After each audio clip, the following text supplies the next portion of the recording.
오늘은 요한복음 6장 말씀 65절로 71절 말씀을 본문으로 함께 은혜를 나누려고 합니다.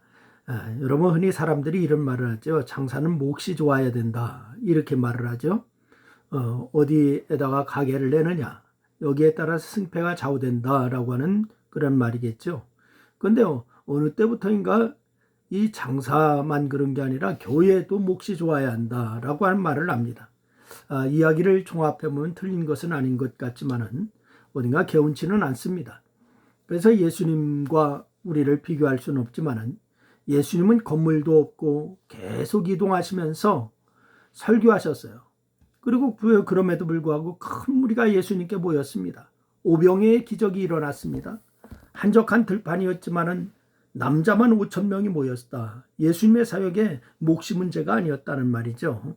그런데 이 교회는 많이 모이는 거, 이게 전부는 아니지만은 모인 자들이 하나님의 아들을 믿는 것과 아는 일에 하나가 되어서 온전히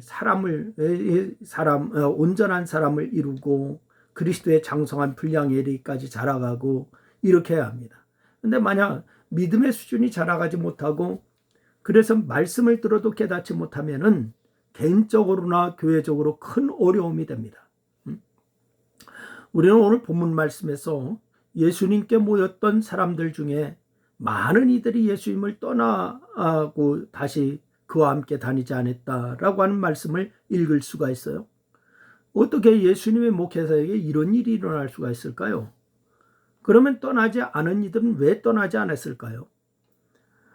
그것은 많은 사람들은 진정한 믿음으로 나가지 못했기 때문에 떠난 거예요. 떠난 사람들이. 사도행전 사도 요한이 요한복음 20장 30절로 31절 말씀에서 예수님이 행하신 표적들을 기록한 이유에 대해서 이렇게 얘기하고 있습니다. 오직 이것을 기록하면 너희로 예수께서 하나님의 아들이심을 믿게 하려 하며 또 너희로 믿고 그 이름을 힘입어 생명을 얻게 하려 함이라 라고 이렇게 말씀하셨어요. 기록의 목적만이 아니라 예수님 역시 표적을 행하신 이유는 표적을 통해서 예수님이 하나님의 아들 그리스도이심을 믿게 하려 하심이라, 이렇게 말씀하고 있어요. 그래야 그 이름을 힘입어서 생명을 얻을 수가 있기 때문에 그렇습니다. 그런 목적을 가지고 예수님은 가시는 곳마다 수많은 병자들을 고치시고 수많은 표적을 행하셨어요. 그래서 앞서 말씀드린 것처럼 수많은 사람들이 예수님께 모였고 예수님께 놀라운 능력이 있다라고 하는 것도 믿게 되었습니다. 하지만 예수님께 병을 고치는 신기한 능력이 있다고 하는 믿음만 있었으면 안 됩니다. 예수님이 하나님의 아들이시고 그리스도이심을 고백해야 합니다. 그러나 사람들은 예수님으로부터 떡을 바라고 병 고침을 바라는 것에서 더 나가지를 못했어요. 예수님은 그들을 향하여서 나는 생명의 떡이라 라고 이렇게 말씀하셨습니다. 그렇게 하시면서 뭐라고 말씀하시는 거 아니? 너희는 나를 보고도 믿지 아니하는도다. 예수님의 말씀이에요. 탄식하신 말씀이에요.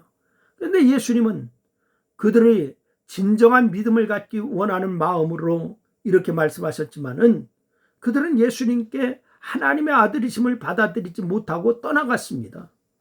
여러분, 사람들과 교제하는 것이 좋고 교회에 오면 마음이 편해지고 좋은 일이 있을 것 같은 마음이 있어서 교회에 오시는 분들이 있어요. 그러나 여기서 한 걸음 두 걸음 더 나가야 됩니다. 개인적으로 하나님의 아들 그리스도이신 예수를 만나야 하고 예수님이 생명의 떡이심을 믿고 고백해야 될 줄로 믿으시기를 바랍니다.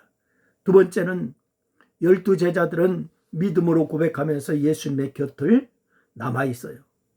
여러분, 따르던 많은 사람들이 떠났을 때에 예수님은 12 제자에게 묻습니다. 너희도 가려느냐? 라고 이렇게 물었어요.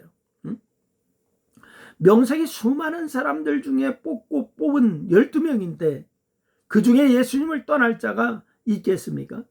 하지만 믿음은 외적 관계나 시간에 있지 않습니다. 그것은 나중에 12 제자 중에 한 명인 가룟 시몬의 아들 유다가 마귀의 도구가 되어서 예수님을 판 것 우리가 기억하고 있지 않습니까?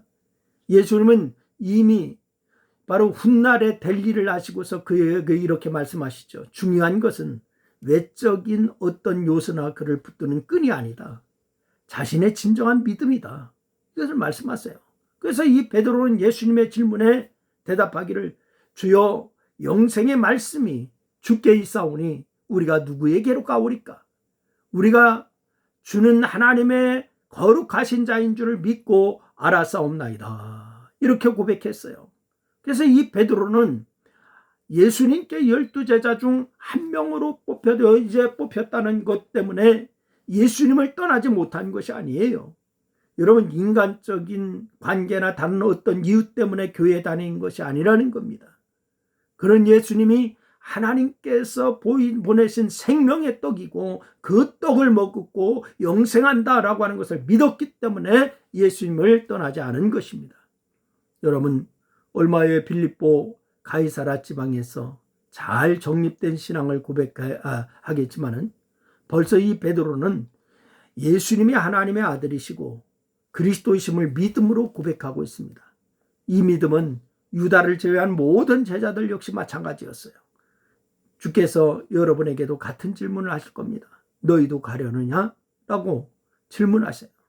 마음에 들지 않는 사람 때문에 떠나고 우환이 일어나 신앙의 회의감이 생겨서 떠나고 교회 행정에 불합리하다라고 생각해서 떠나고 바로 목사가 이제 마음에 안 들어서 떠나고 뭔 일 때문에 떠나고 이들이 있습니다. 여러분 어떻습니까? 신앙생활은 붙잡아서 되는 일이 아닙니다.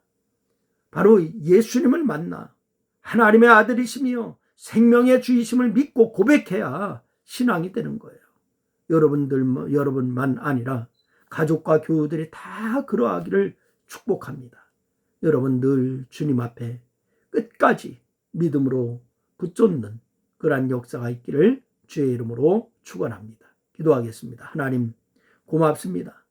오늘 우리가 믿음으로 주를 쫓는 그러한 역사가 있게 하여 주시고 많은 사람들이 예수님의 곁을 떠났지만은 그러나 예수님 곁에 남아있는 제자들처럼 영생의 말씀이 계시니 우리가 어디로 가려일까? 라고 하는 베드로의 고백처럼 주님을 따르는 참된 믿음이 저희들에게 있게 하여 주시옵소서. 예수님의 이름으로 기도했습니다. 아멘.